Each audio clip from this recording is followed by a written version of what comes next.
Sa mga taga-barangay Mayag, o asay na kamo. So, hindi ako nga na sa Barangay Mayag. So yan, Barangay Mayag. So nandito tayo ngayon sa papuntang Barangay Mayag. So yan, part 4 ng ating manihan. So yan, mag-iwan na naman ako dito ng pera. So kayo na po bahala.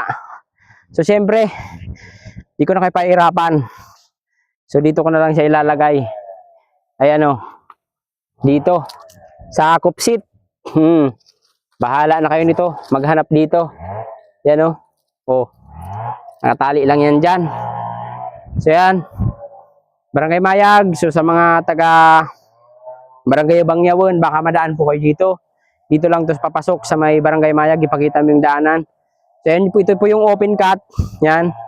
Tapos ito yung papuntang Barangay Mayag. Sige, ikot mo. Yan. Makikita nyo. Yan.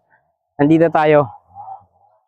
So sa mga followers kong taga Barangay Bangyawon, Barangay Mayag, so yan, paunahan na lang po kayo. Dito po nakalagay sa kupsit na to. At syempre, huwag niyong kakalimutan itag ang aking Facebook page, Mannyboy TV, once na makuha niyo po yan.